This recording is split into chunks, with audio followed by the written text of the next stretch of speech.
Good morning. Welcome to the Center for Spiritual Living in Santa Rosa. I am Russ Legear. I am your assistant minister, and I am so glad to be here with you today. And can we share some more love with our fabulous band? We have Astra Fox, we have Chris Ritchie, Francisco Vivas, we've got Brett, and we've got Nick. So thank you all for waking us up with music this morning. The Center for Spiritual Living is a place where you can belong. And I remember when I first came here as your assistant minister, it was 3.5 years ago now. And I moved across the country to come here, and because of that, I didn't really know anybody when I got here other than Dr. Edward. And so what I really appreciate is the welcome that I was shown here by this community, because it transformed for me the way that I experience community, and it helped to make my move here a lot less scary than it was. And so I want you all to feel that welcome too. Now, I didn't always know what my own spiritual path was going to look like, and for much of my journey, my brain has been filled with all sorts of ideas about spirituality. Now, I love my brain because my brain loves to learn things, especially the spiritual concepts that we teach here, but I know that being brainy isn't the whole equation when it comes to spirituality. And so the center has helped me to take all those things up here in my brain down into my heart so that I can really feel them. And that's something that I can't put a price on, and something for which that I'm really grateful. So if you want to go deeper on your own spiritual journey, there are so many ways that you can connect, and you can find out all of those ways on our website, CSLSR.org. I invite you now to join me in speaking out loud our vision and our mission together. The Center for Spiritual Living is a spiritual community that promotes global transformation through personal transformation. Our purpose is to awaken humanity to its spiritual magnificence. We are motivated by a compelling global vision that inspires us to bring the gifts of compassion, integrity, and loving kindness to the world through our programs and teaching. Together, we are helping create a world that works for everyone. And we work towards this world that works for everyone by practicing our 5 core spiritual practices. And would you read those out loud with me? Spiritual study, affirmative prayer, meditation, selfless service, spiritual circulation. We'd now like to take this moment to extend a very warm welcome to our first-time visitors. If you are a first-time visitor, would you please stand or raise your hand so we can bring you a flower and a welcome packet as a token of our gratitude for you being here today. And if you're watching online viewers, let us know in the chat. We are so grateful to have you.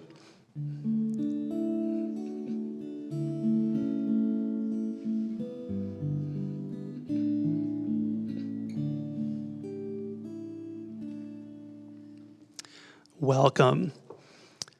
Now, I know that somewhere within the music, the meditation, the prayer, the practices, and Dr. Edward's message today is exactly what you need to experience for the next step of your spiritual journey. Please know you are very welcome here.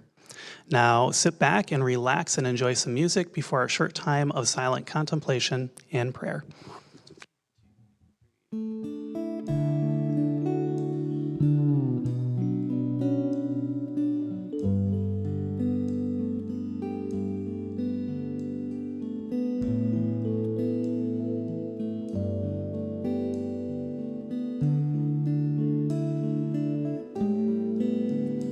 As I say a tender yes to everything that comes to me, my heart is open, I am free. I open to all that is, it brings me to my knees. I surrender, I am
opening to this moment.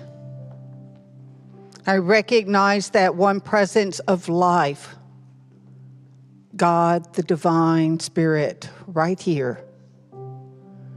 It is the source of all that is. It is that unfolds through all. The one provider, supporter, sustainer of creation. I recognize this as the one holding all of life, holding myself as I am, where I am right now. It is the life of my life, the breath of my breath. And so I know this as the truth of each one here and beyond. We are held, supported, sustained by this one presence. It is that is unfolding through this morning, through this service, every part, every person, through the music and the message, through the heart's opening. And so I know that all is held, all is well in this presence divine. And I come home in sweet gratitude in this recognition, so grateful to know this truth. And I simply let go. I let this be, and so it is. Amen.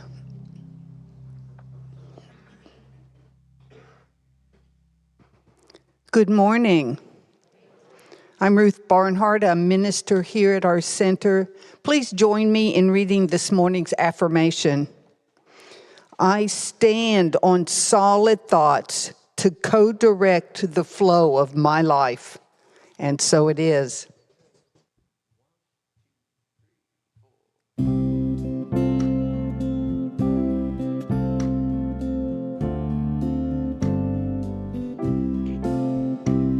Today at my school in world history, teacher popped a quiz. He said, "This is easy." Teacher asked around the world for me, and this is what we wrote.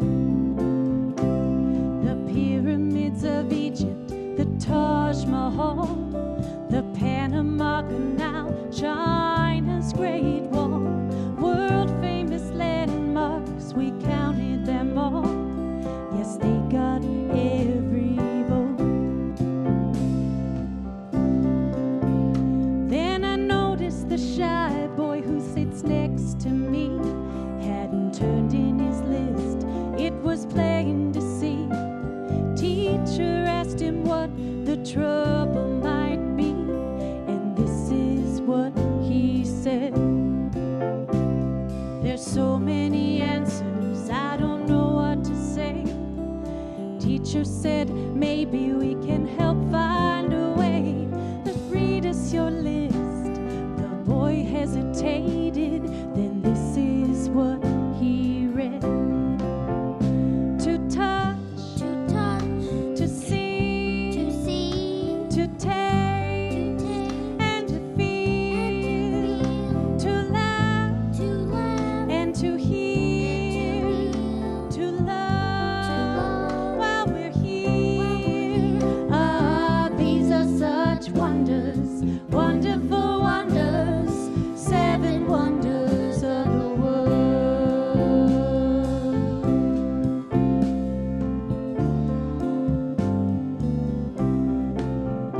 Well, you could have heard a pin drop in that room. Nobody spoke, nobody moved, till someone asked the boy to say it once more through. And so he spoke again. To touch, to see, to taste, and to feel, to laugh, and to hear, to love while we're here. Oh, these are such wonders, wonderful wonders, 7 wonders of the world. It's a gentle reminder from a gentle soul. We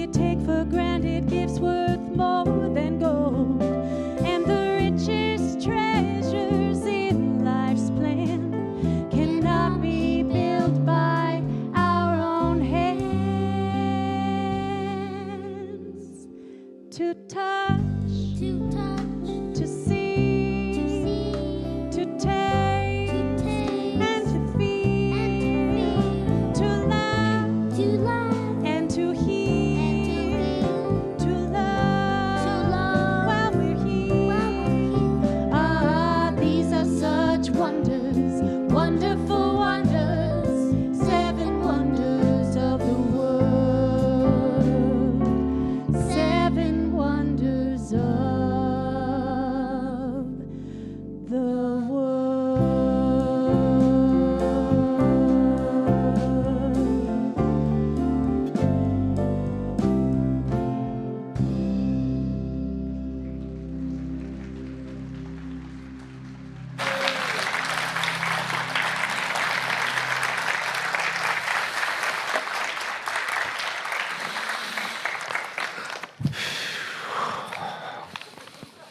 Really?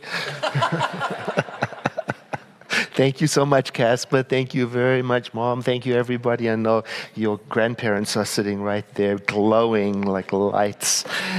Oh, my goodness. They're so beautiful. Good morning, everyone. Across our nation, many of us feel the weight of a rapidly changing world. You know, there are questions about our economy, and there's all of this environmental disruption that is so disturbing, including political transitions, and then the increasing access to information online. It's reasonable to feel unsettled from time to time, because rather than standing on solid ground, our foundation can feel shaky from time to time. And that is what our topic is about. You may have noticed earlier on, the topic is standing on solid air, which contrasts with the idea of standing on solid ground, because it now introduces a paradox. Standing on solid ground conveys confidence, stability, whereas standing on solid air suggests an impossibility, because the air is not supportive in the same way that the ground is. A couple of months ago, I was in Paris, and I got the chance to go up the Eiffel Tower again, like I did some 40 years ago. It was so exciting. And one of the decks on one of the levels had a place that was transparent to stand on, whether it was glass or plexiglass, I don't know, but it allowed visitors to step out into nothing and stand there, and you could see all the way down to the ground below, and it took my breath away to do it, and I'll admit, a bit of courage to take that first step out on it. You know, I had to trust that something I could not see would hold me in place. So this morning we're asking, what is that something that holds us in place when life is unpredictable or even frightening? So the topic, standing on solid air, can be interpreted to mean to trust something that is not physically evident, but has been proven to be reliable, like a spiritual principle and practice. However, our teaching does not ask us to accept spiritual principles on blind faith alone, or because somebody said so, or because it's written in a book. Instead, we are invited to test a principle and a practice, to try it, to apply it, to check it out, to ask, does it work the way it's been presented? And then that way to build enough confidence in the practice and the principle that we can eventually step out and stand on it. After the first time I stepped out on the plexiglass on the Eiffel Tower, I could do it again the next time with a little more confidence. Then I was ready to step right out on it. I knew what was happening.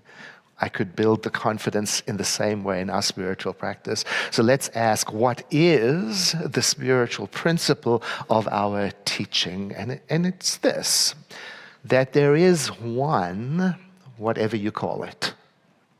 And it is one of its names is the creative power of the universe that is everywhere present, meaning it is in you and it is in me. So I learned to say, my mind is a center of creative activity within the power that creates all. And I'm training myself to use my mind confidently to build a sense of clarity and compassion and connection so that I can stand on that and be in this world.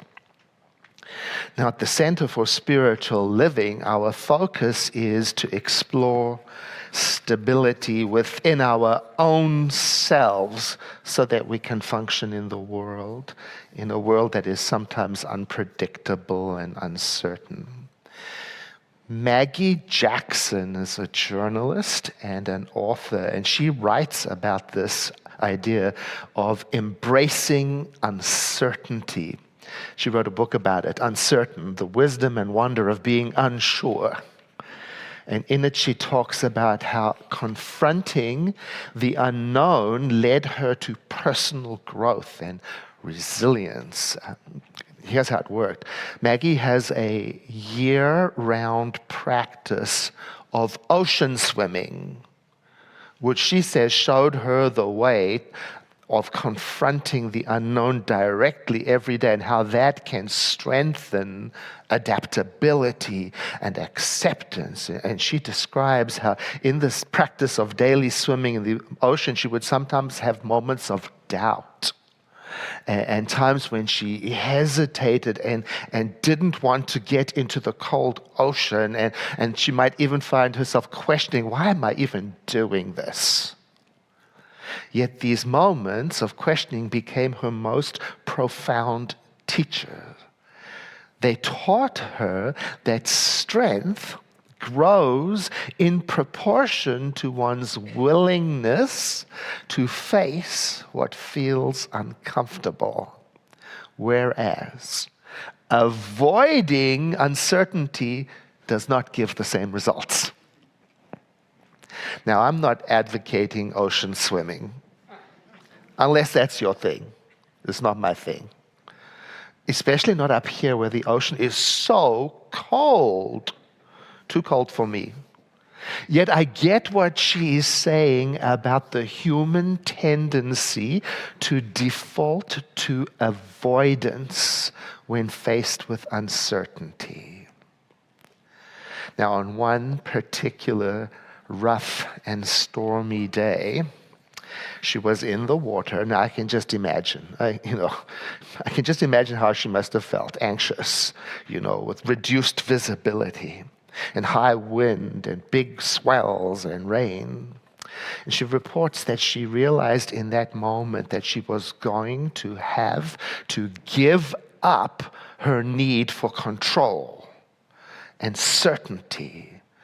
Because fighting the storm and attempting to control the uncontrollable would only drain her of her energy and heighten her risk. So instead, she focused on adapting to the conditions and working with the water instead of against it by focusing on the immediate task of swimming rather than on the storm as a whole. And that allowed her to make smart, calculated decisions, which helped her to regain safety and swim to the shore. Did you get that? Instead of focusing on the storm as a whole, she focused on the immediate task of swimming with calmness and composure. Now, she carried this awareness and this learning into other areas of her life, such as the way she was showing up in her relationships, such as the way she was dealing with professional challenges.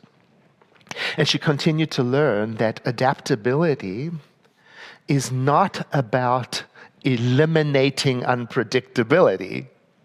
It's about learning to flow with it. It's about finding those invisible structures to stand on, such as the ones she found. Calmness, courage, such as the ones we discover through our spiritual practices.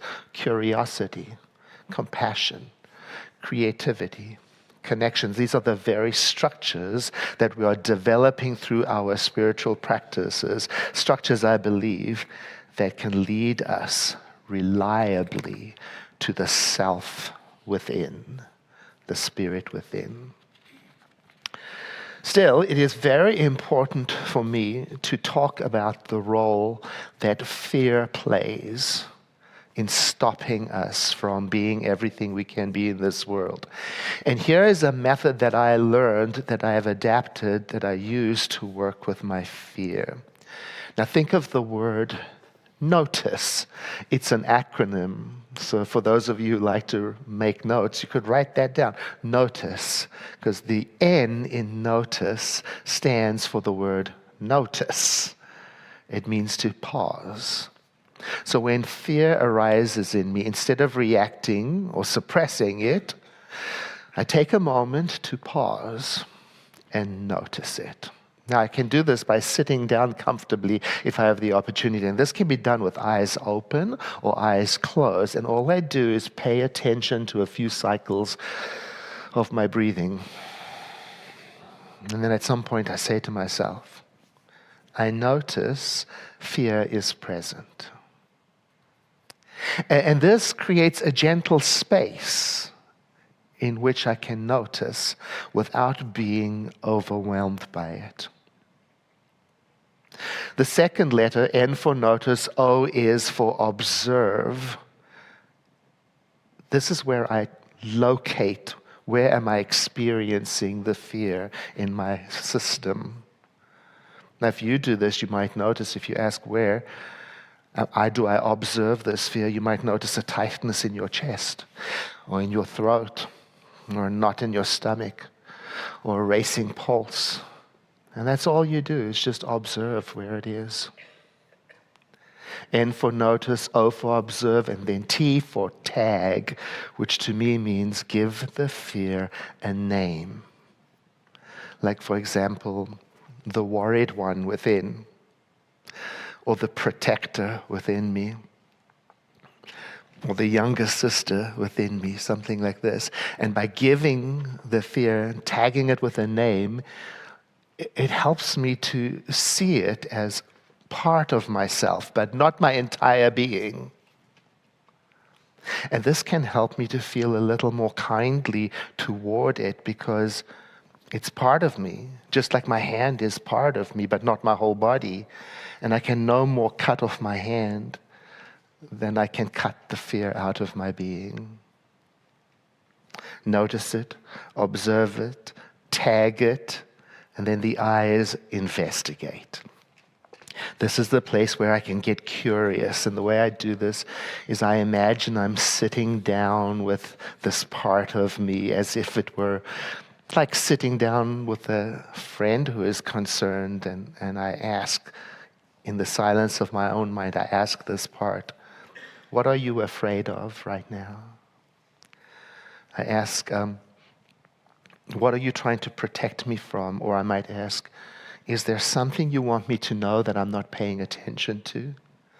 And the key here is to listen patiently, because the answer may come in words or images or in a jumble of feelings or in a subtle sense of knowing. The idea is just to ask and listen. So N for notice, O for observe, T for tag, I for investigate, and that brings me to the C, which is connect. And this is where I offer compassion. A long time ago, I learned from a customer service expert talking to, customers who were complaining on the phone. And the expert training the people said, your job is to make the connection, not the correction. And that's what this part is about. Because if the customer is complaining, the idea is validate their experience. Don't fight them. And it's the same with the fear voice. Acknowledge the fear's intention. I mean, it likely wants to protect us. It likely wants to alert us to something that it experiences as alarming, even if its methods are uncomfortable. It's likely afraid itself. So I say to the fear, as if speaking to another person that's part of me, thank you for alerting me. Thank you for sounding the alarm. Thank you for wanting to keep me safe. And I assure it, I say, I hear you now, and I'm here, and we'll face this together.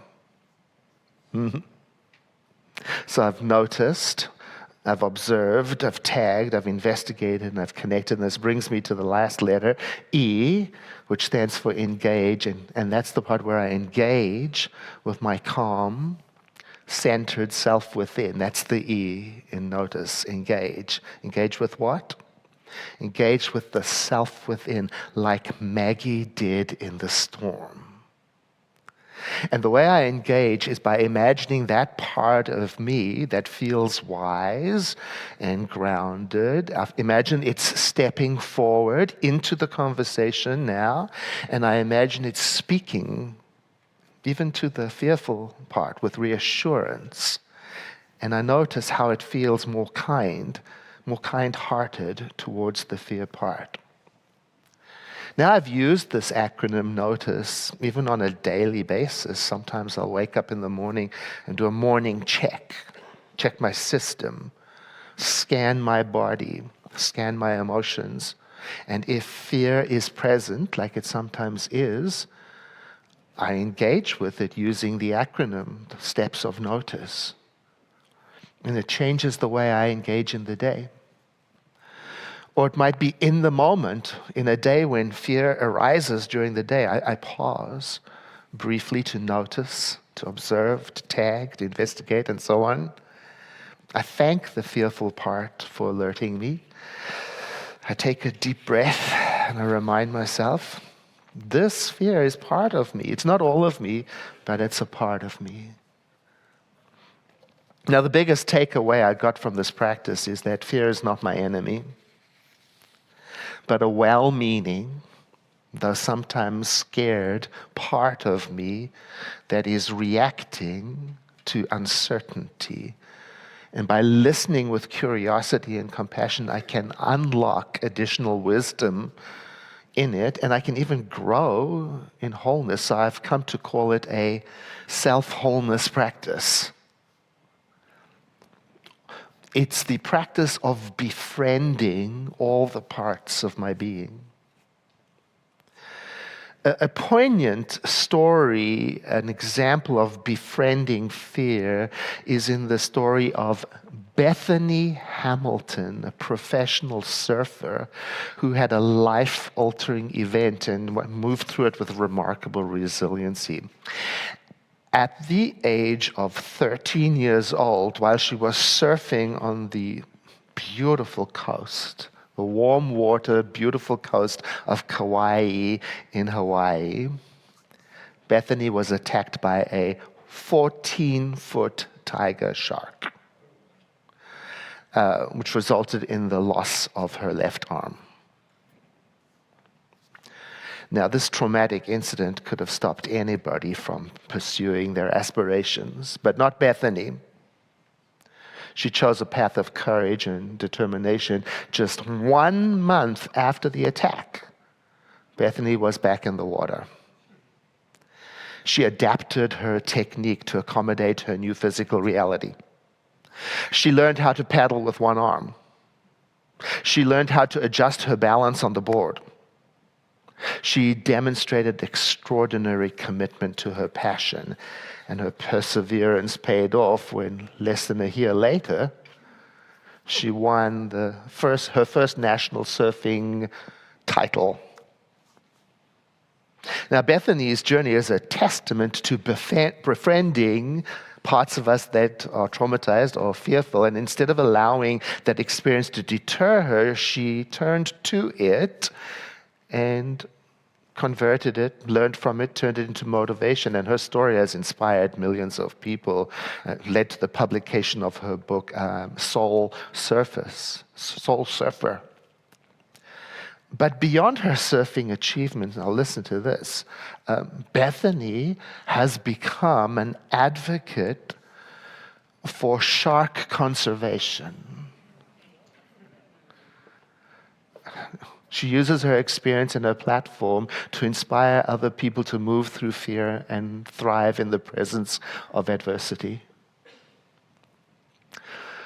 So the summary of today's message is this. Number one, trust in the invisible structures that come from spiritual practice and stand on them, but not blind trust through trying them, testing them yourself, and checking them for accuracy. And do that until your confidence grows enough that you can stand solidly in that part of you that is calm, connected, centered, and wise.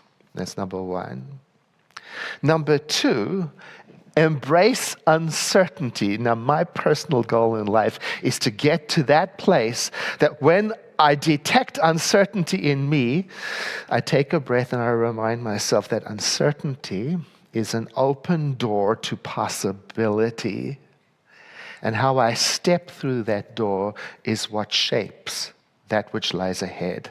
That's my goal. Number three is to befriend fear, to befriend my fear, to befriend your fear as a valued part of myself. Not the whole of me, as a part of me. One that I'm not going to let stop me from showing up for life, but one that I'm going to learn from, that I'm going to listen to, that I'm going to thank for caring about me, one that I'm going to reassure, and then focus on the immediate task of swimming. This week, I invite you to commit to at least one act of facing the uncomfortable. That could be making a change that you've been resisting. Or that could be reaching out to a friend or a neighbor or a family member that you've been avoiding. Or that could be taking a step toward a cause or a project that matters to you, but you've been neglecting. And all the while you're doing that, I invite you to remember the affirmation that I started with earlier on, the principle that we hold up as a guide here at the center, this one. There is a creative power in the universe greater than I am, greater than you are. One that is everywhere present, always active, which means it is in you and it is in me.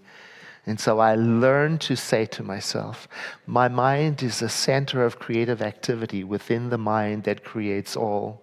And I'm learning to use that confidently so that I cultivate within me compassion, clarity, courage as the foundation for my life. I invite you to breathe in with me now and to exhale into a moment of spiritual practice. As we each in our own way turn our attention to that which creates all, the first cause, whether we call it life or spirit or the divine or creative principle or the universe, whatever it is beyond all names and all designations and all qualities. And yet words are all that I have to work with, so I use words to point to that which is eternal, to that which is everywhere present, to that which is the foundation and the source of all knowledge, to that which is the infinite field of possibility. And I take a moment to identify myself as part of that, as we all are. I take a moment to rethink my place in the scheme of creation as something intimately and seamlessly part of the creative mind. This allows me to then feel a sense of wholeness, even holiness, of this presence that is within me, around me, and in and through all creation. And my realization then is that which takes place in my mind through my thoughts and emotion is my personal use of the creative power of this universe. And so I use it responsibly.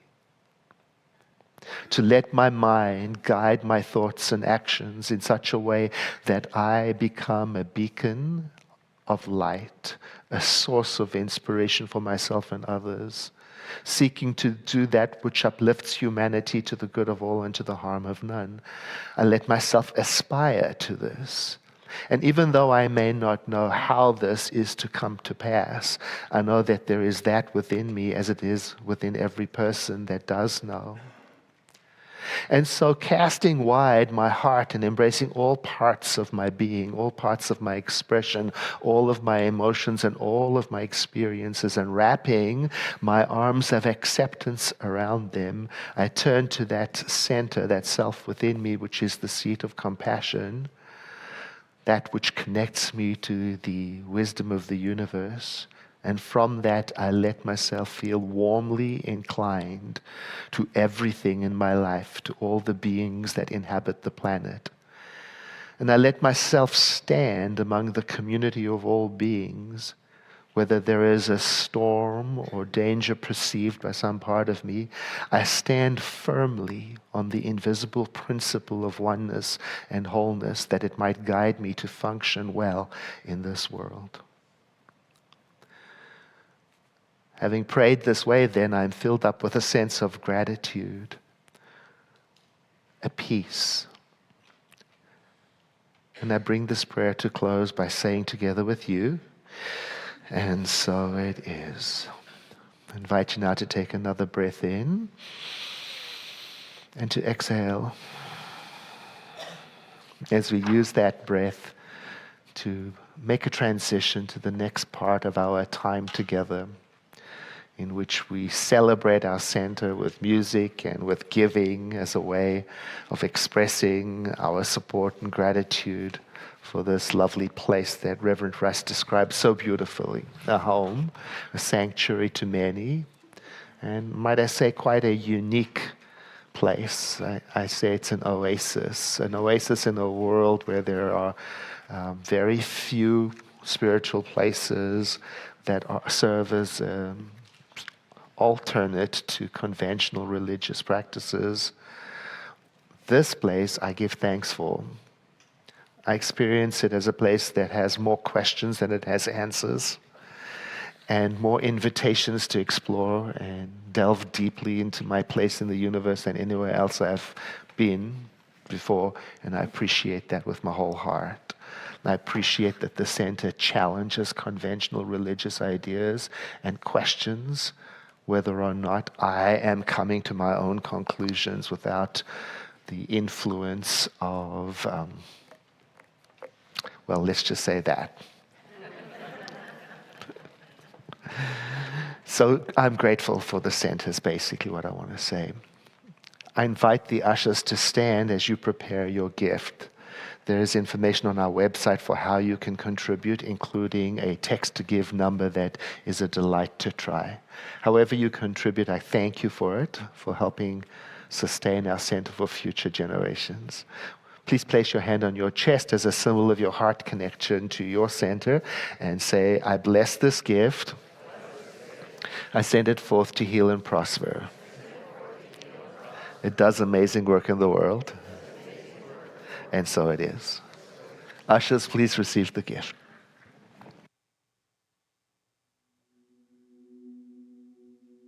Bum bum ba-dum bum bum bum bum ba-dum bum bum bum ba-dum bum bum ba-dum bum bum ba-dum bum bum ba-dum bum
I don't know what to say. Astor Fox, everyone.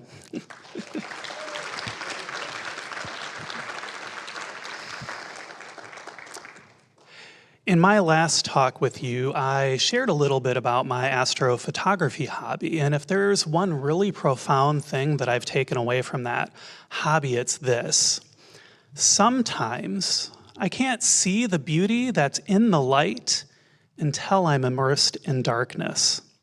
In fact, it's often that darkness that makes that light shine all the brighter. And so it's the beauty of that light that we're going to share here in our cozy social hall around our community-decorated solstice tree on Wednesday, December 18th for our winter solstice service. And we're going to all come together and combine our light with one another so that we might let it guide us through the twilight night toward the radiance that's within each of us. And we're going to do this by lighting battery-operated votive candles, and we're going to let go of the past through a burning bowl ceremony. So I hope that you will join me in collectively discovering and sharing this brilliance within us on that Wednesday. It is going to be a wonderful time, and I look forward to seeing you all there. Now, I invite you, if it feels comfortable, to go ahead and close your eyes and begin to paint an image in your mind. The dim lights of this sanctuary, infused with the warm flickering of hundreds of candles that are filled with love and intention. All of this surrounded by the enchanting harmonies of our center band and choir. And imagine the warmth and the hope of each person who's sitting next to you, and the anticipation of placing your own candle amongst the light of all the others. You can go ahead and open your eyes. This is what I'm looking forward to during our Christmas Eve candle lighting service that's happening on Tuesday, December 23. And I love seeing the smiles and the good cheer that happens during our 6 p.m. and our 8 p.m. services. And I really love to look back on that service because we record it. We live stream that 6 p.m. service, so I get to go back and re-watch it. And it's beautiful. So however you wish to join us for Christmas Eve, I invite you to let that evening be an anchor for your hopes and your intentions for the year to come. Now, speaking of Christmas, I remember the feeling that I would get on Christmas Day morning when I was a kid. Do you remember that feeling? Yeah. I always felt this peaceful stillness, this feeling of being at ease, of everything being okay, even when my cousins were getting me into trouble. And this is a feeling that we get to share together, the stillness and the peace, not the troublemaking, on our Christmas morning Zoom service that will be read by Reverend Tara Steele that following Wednesday at 10 a.m. And she's going to share with us a Christmas message, and you can hop on that Zoom exactly as you are. Sign in with your spiced apple cider, your hot tea, and wear your Christmas PJs. It's going to be a lot of fun, so I look forward to that. Now, I've got a question for you. Do you have a collection of all of those little travel-sized soaps and shampoos and lotions that you get when you're gallivanting in the hotels of the world? Am I the only one? Well, if you do, bring those here. We will take them and we will share them with those who can benefit. You can also bring deodorant, disposable razors, toothpaste, and toothbrushes, all kinds of hygienic toiletries, and bring them to the social hall here on Sunday, and we will collect those items throughout December. And these are small gifts that we can pay forward to help those who really benefit from them and really need them. So if you'd like to give in that way, we will have a bin out in the social hall for you to put those in. Okay, now it's time for confessional. I told a fib last Sunday. I told it through our host.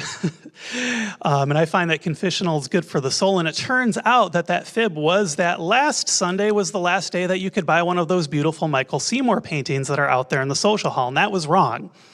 Today is the last day that you can buy one of those beautiful Michael Seymour paintings that are hanging on the wall and take one home. I'm particularly fond of that big painting of all of the butterflies. It's so beautiful. So if you find one that calls out to you or that you think would make a wonderful gift for this holiday season, you can talk to Mitzi at the info desk and she will help you out with the next steps for that. And by the way, each of those paintings was donated to our center by Michael. So I just want to say a big thank you to him for sharing all of that artwork with us. 100% of all the proceeds come back to help the center, so thank you, Michael. Now, finally, I am delighted to share that our 2025 January through June education catalog is now available at our info desk and online. And in good host form, I forgot to bring my model up here for you. So you can find that over at the info desk. And I love creating that catalog because when I'm doing it, I get to imagine what all of these classes are going to look like, all the fun that people are going to have in them, all the new connections that they'll make. And so here's just a few of the titles of classes and workshops that are coming up. We've got Vision Your Life 2025. We've got The Art of Spiritual Mind Treatment. We've got Meditation is More Than You Think, and one that I am really excited about, The Power of Introversion. Because there's nothing us introverts love more than taking a class about introversion. Now, I know that there is a class, a workshop, a book study that's calling out to you in that catalog. So please pick it up on your way out. And if you have any questions about classes or workshops or book studies or the scholarships that we offer, I'll be out in the social hall after service to chat with you. So that's all I have for today. I invite you now to enjoy this special invitation from practitioner Betty Smith for her workshop that's coming up next Sunday. Hi, I'm Betty Smith. Now more than ever, I need my meditation practice to keep me grounded and mindful during each day. Meditation seems easy, but having a steady practice requires some motivation. If you would like to add a little spark to your practice, please join me at the Center for Spiritual Living on Sunday afternoon, December 8th at 1 p.m. for a workshop called The Spark and Magic of Meditation. This workshop is interactive, it's in person, with time for your questions. And we will have a magical experience of meditating together and discovering what lies within. There's a sliding fee scale, and you can sign up on our website, CSLSR.org. I hope to see you there. Thank you, Betty, and thank you, Reverend Russ. I was thinking about the introversion. I'm teaching the class on the power of introversion, and I was speaking to another introvert friend, and she said, why don't we create a social event for introverts, and you sign up, but you don't come.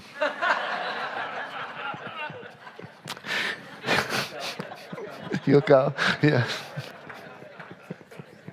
And I wanted to just acknowledge Marlene Mahan, who was the person in our community. She made a transition, but many, many years ago, she started this practice of collecting toiletries, and we give it to NAMI, that's the National Alliance on Mental Illness. And so every time we get to this time of the year, I think fondly of her and the organizing power and the heart that she brought to that program for us. So thank you for reminding us. Yeah. If there is something that is incomplete in you, or if you cried yourself to sleep last night, please don't go home. without taking advantage of the spiritual support structures that we have right here at the center.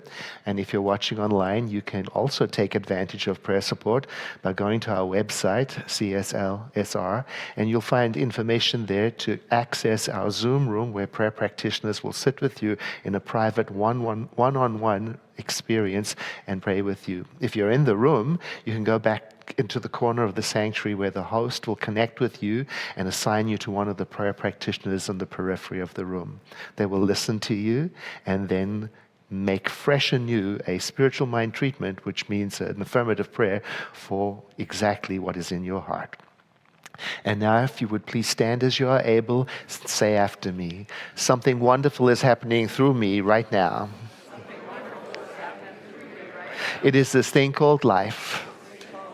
Life is in my mind, life is in my body, and life is in my affairs.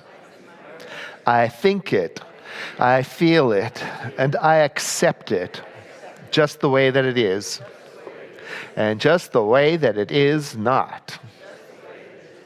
Thank you, life. Know with me that you are never alone, that Spirit is right where you are, that you have only to look within at any moment to know that you're guided, sustained, and inspired by a presence that expresses itself as you in this world. In deepest gratitude, let us live our lives accordingly, so that in everything that we do and say and think, we honor this presence within. And so it is. Thank you so much for being here. I look forward to seeing you again soon. Let's close in song. I release